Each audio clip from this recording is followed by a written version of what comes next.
বাবা আর বিজির খাওয়া হয়ে গেছে? হ্যাঁ, বাবা আর বিজি তাড়াতাড়ি খাবার খেয়ে নেয়। বিজির শরীরটা খারাপ, সেই জন্য তাড়াতাড়ি ঘুমোতে চলে গেছে।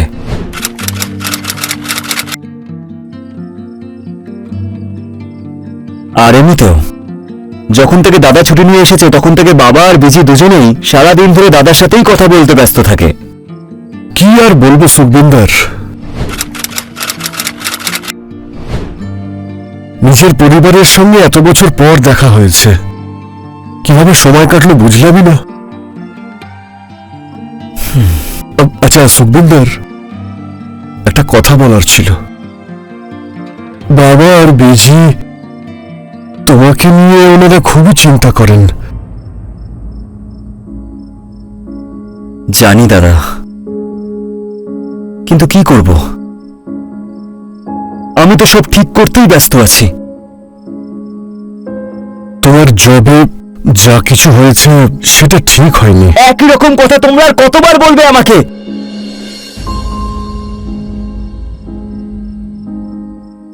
দেখো দাদা, আমি জানি ভুল হয়েছিল আমার, কিন্তু আমি আবার দুবাই গিয়ে সেটেল হওয়ার কথা ভেবেছি। এরপর সব প্রবলেম সলভ হয়ে যাবে। আমি দুবাইতে জব পেয়ে গেছি দাদা, আর কিছুদিন পর আমি আর নিকি ওখানেই সেটেল হয়ে যাব। তাহলে ওরা দুজন তো এখানে একা হয়ে যাবেন। হ্যাঁ দাদা, আমি ওকে এটাই বলছিলাম যে আমি এখানে থেকে যাই, মানে ওনাদের খেয়াল রাখার জন্য কাউকে তো থাকতে হবে। তার কোনো দরকার নেই, আমরা দুজন ওখানেই থাকবো, আর তার কিছুদিন পর আমি বাবা আর বিজিকে ওখানেই ডেকে নেব।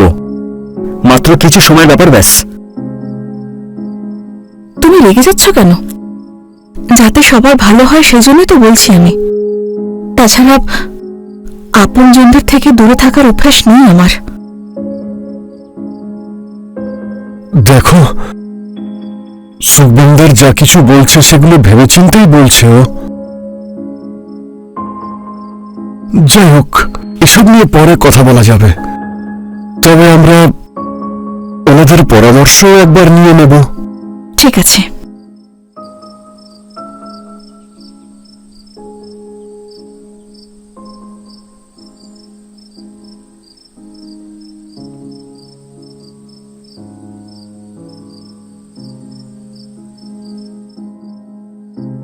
আচ্ছা, সবার খাওয়া হয়ে গেছে যখন বাইরে একটু হেঁটে আসি, তোমার মাথাও ঠান্ডা হয়ে যাবে আর খাবারও হজম হয়ে যাবে। ঠিক আছে। আরে দাদা, তুমিও চলো না, এখানে হাঁটতে যাওয়ার মজাটাই আলাদা। ঠিক আছে, তোমরা যাও, আমিও এখনই আসছি। ঠিক আছে।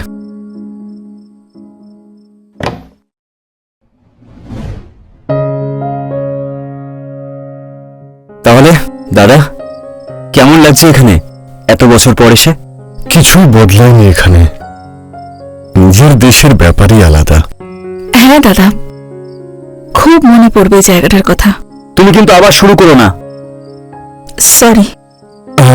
তোমরা দুজনে কথা বলো, আমি বাড়ির দিকে যাচ্ছি, কিছু কাজ আছে আর আমার ঘুম পাচ্ছে। ঠিক আছে, আমরা কিছুক্ষণ পরেই ফিরছি।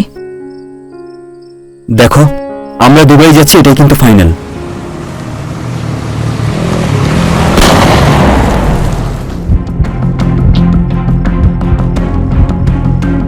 সুখবিন্দর, সুখবিন্দর, সুখবিন্দর, ওঠো, ওঠো সুখবিন্দর, ওঠো।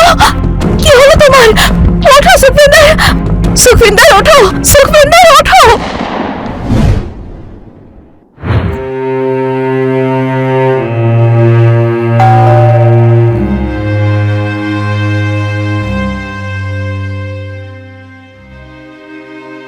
আপনি? নমস্কার। নমস্কার, আমি ইন্সপেক্টর সূর্য। আমরা ভিতরে আসতে পারি? হ্যাঁ, আসুন।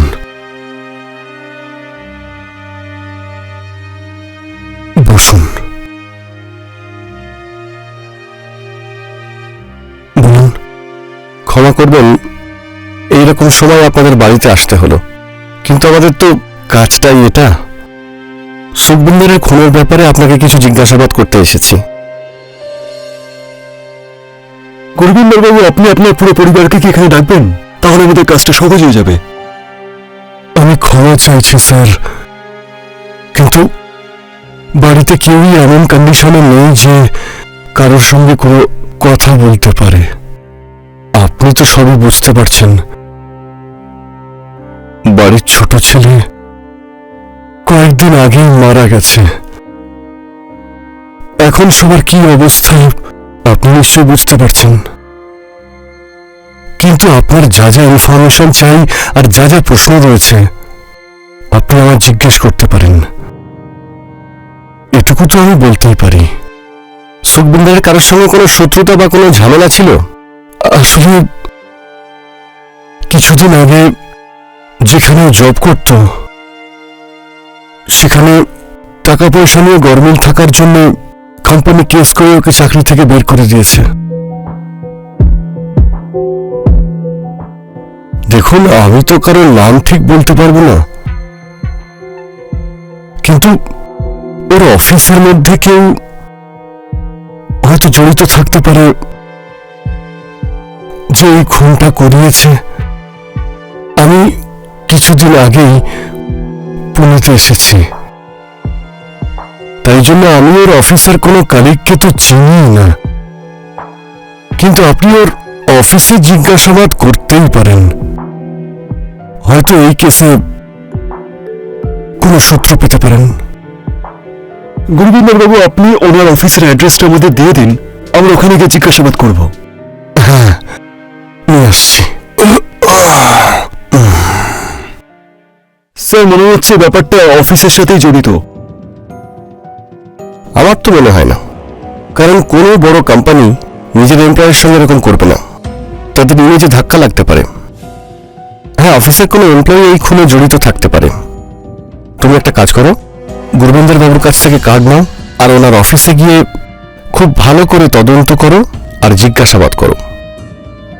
আর হ্যাঁ, গুরবিন্দর বাবুর উপরে নজর রাখবে, কারণ উনি যেভাবে আমাদেরকে বললেন যে সবে পুনেতে এসেছেন আর পুরো ব্লেমটা উনি অফিস কালেক্টরই দিচ্ছেন। আমার মনে হয় যে এই অ্যাঙ্গেল থেকেও তদন্ত করা উচিত। আমার মনে হচ্ছে এই খুনে পরিবারের কেউ আবার জড়িত নয় তো। ততক্ষণ আমি মার্ডার স্পটে গিয়ে তল্লাশি করে দেখছি। স্যার, মার্ডার স্পটে আমরা অনেকবার গিয়ে তল্লাশি করে এসেছি। এটাও হতে পারে কোনো জিনিস অনেকবার দেখার পর কিছু খুঁজে পাওয়া যায়। পুলিশ যদি মনে করে না, তাহলে খড়ের মধ্যে থেকে সোজ খুঁজে বার করতে পারে।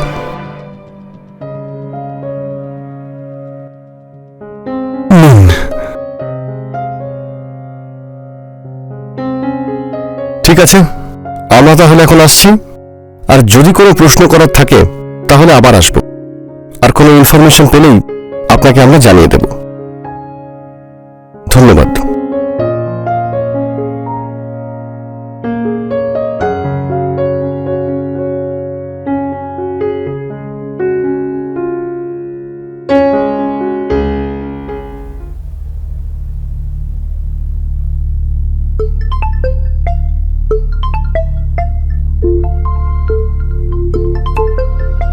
এর আবার এখন কি হলো?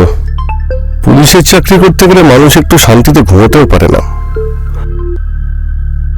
হ্যালো, আমি আজকে ছুটিতে আছি, কালকে থানায় এসে কথা বলছি, ঠিক আছে? স্যার, আমি একটা ইম্পর্টেন্ট লিড পেয়েছি। আপনি যে কল ডিটেলসটা চেয়েছিলেন সুখমিন্দারের ফ্যামিলি থেকে, সেটা এসে গেছে। আমার মনে হয় আপনার প্লিজ একবার দেখে নেওয়া উচিত। It's very urgent sir. আচ্ছা, ঠিক আছে, আমি একটু পরেই যাচ্ছি।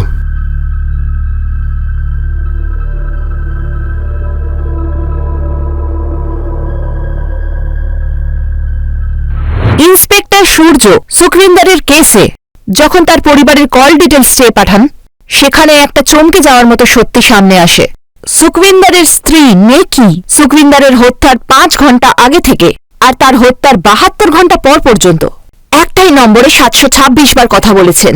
পুলিশ এই বিষয়টা নিয়ে সন্দেহ করে, যে বাড়িতে কারোর হত্যা হয়েছে সেখানে কেউ কি করে একটাই নম্বরে এতবার কথা বলতে পারে। যখন পুলিশ সেই নম্বরটার খোঁজ নেয়, তখন জানা যায় সেই নম্বরটা অন্য কারণ নয়, সেই ব্যক্তিরই, হকিকত সিং ওরফে ব্র্যান্ডির যা ড্রাইভিং লাইসেন্স পুলিশ মার্ডার স্পটে পেয়েছিল। পুলিশ সন্দেহের ভিত্তিতে নেকি সিংকে গ্রেফতার করার সিদ্ধান্ত নেয়। দাদা, জল।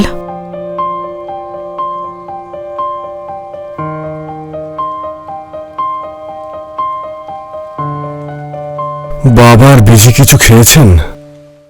না, ওনারা খাওয়া দাওয়া প্রায় ছেড়ে দিয়েছেন। খুব চিন্তা হচ্ছে আমার। আমিও বোঝানোর অনেক চেষ্টা করেছি, কিন্তু কি বোঝাবো? সুখবিন্দরকে তো আমি হারিয়ে ফেলেছি। এবার বাবা আর বিজির শরীর খারাপ না হয়ে পড়ে। আপনি কি বলছেন দাদা? এসব কিচ্ছু হবে না। তুমি খুব সাহসী, নিজের সঙ্গে সঙ্গে পুরো পরিবারটাকে আগলে রেখেছ। আমি দেখছি।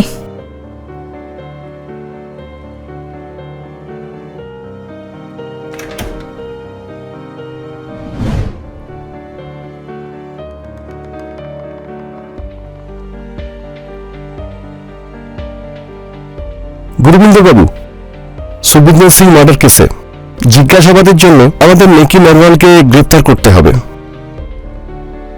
এই হলো অ্যারেস্ট ওয়ারেন্ট। কিন্তু নেকি তো কিছুই করেনি। ও বেচারি তো সবে ওর স্বামীকে হারিয়েছে, আপনারা ওকে সন্দেহ করছেন? হ্যাঁ, আমি আমার স্বামীকে কেন মারতে যাব? আমরা তো এটা বলিনি যে আপনি সুখবিন্দর সিংকে মেরেছেন। আমরা তো শুধু জিজ্ঞাসাবাদ করার জন্য বলছি। দেখুন ইন্সপেক্টর, আপনি আমাকে এভাবে অ্যারেস্ট করতে পারেন না। আপনার সঙ্গে কোনো মহিলা পুলিশ কর্মী নেই। চলে আসবে, চলে আসবে। উনিও চলে আসবেন, রাস্তাতে আছেন। আইন সম্পর্কে অনেক ভালো জানেন আপনি, তাই না? আচ্ছা, আমাদের আপনি এটা বলুন যে ব্র্যান্ডি ওরফে হাকিকা সিংকে আপনি কি করে চেনেন?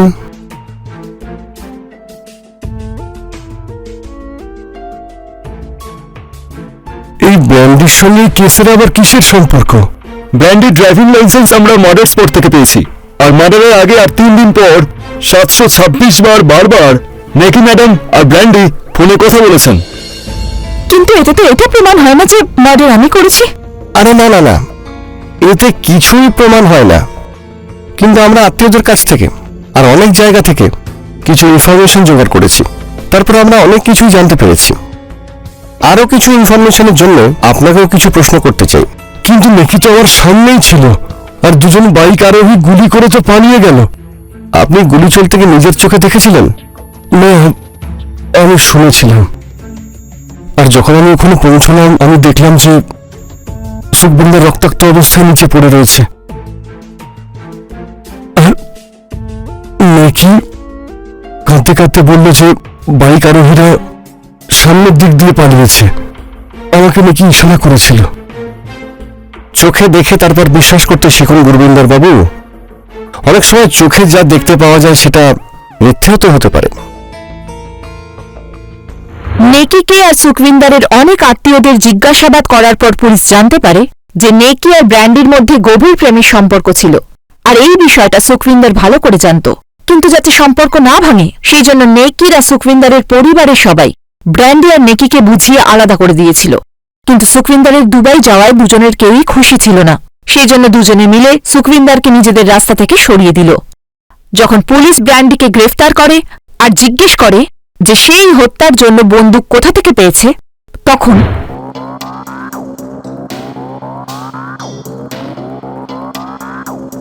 হ্যালো হ্যালো, কি হয়েছে? এত রাতে কেন ফোন করেছো? আরে দেখ না, এই সুখবিন্দর সিং তো আমাকে দুবাই নিয়ে যাওয়ার জন্য উঠে পড়ে লেগেছে। আমার মনে হয় না ও রাজি হবে। তুই তুই কোথাও যাবি না। তোকে আমি সেই কলেজ থেকে ভালোবাসি, আর আমি তোর থেকে দূরে থাকতে পারবো না। সে তো আমিও থাকতে পারবো না, কিন্তু কি করব? যবে থেকে সুখবিন্দর সিং আর সবাই আমাদের ভালোবাসার কথা জানতে পেরেছে, আমি জানি এই সম্পর্ক আমি কিভাবে সামনে রেখেছি। এখন তো মনে হচ্ছে ডিভোর্সই দিয়ে দিই আমি। তুই কি পাগল নাকি? হ্যাঁ, তুই তুই সুখবিন্দরের প্রপার্টির কথা ভেবে দেখ। আর তুই ডিভোর্স নিয়ে পাবিটা কি? ও তোকে শুধু খোরপোশ দেবে ছাড়া আর কিছুই পাবি না, বুঝতে পারছিস তুই? আর তুই তো জানিসই আমার ফাইন্যান্সিয়াল কন্ডিশন ভালো নয়। আর পৃথিবীটা কিন্তু শুধু ভালোবাসা দিয়ে চলবে না। তাহলে তুই কিছু একটা কর না ব্র্যান্ডি, আমি দুবাই যাব না কিছুতেই।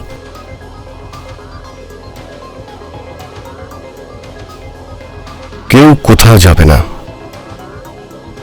আমি যেমনটা বলবো ব্যাস তুই শুধু তেমনটা করে যাবি।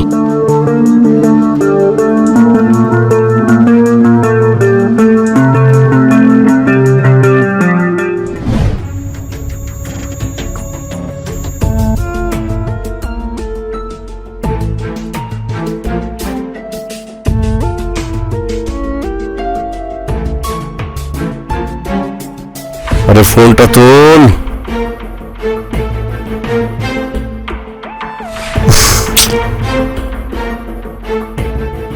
ফোনটা তোল, ফোনটা তোল। হ্যালো, আরে আরে কোথায় তুই? আমি অনেকক্ষণ ধরে তোকে ফোন করছি। আচ্ছা শোন, আমার আমার একটা বন্দুক চাই।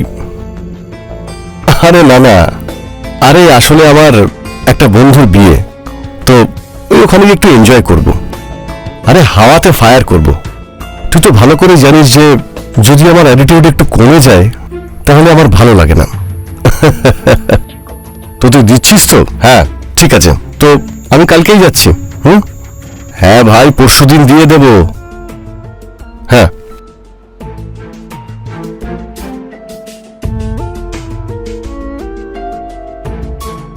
আমার লক্ষ্মীকে আমার থেকে দূরে নিতে চাইছিল। এবার দেখ আমি কি করতে পারি সুখবিন্দর সিং। আমার নাকি তোর সঙ্গে এই জন্যই আছে কারণ তোর কাছে প্রপার্টি আছে। আমার ভালোবাসাকে আমি দূরে যেতে দেব না। একবার যদি তুই পৃথিবী থেকে আউট হয়ে যাস, তারপর আমি আর নেকি তোর প্রপার্টি নিয়ে এনজয় করব।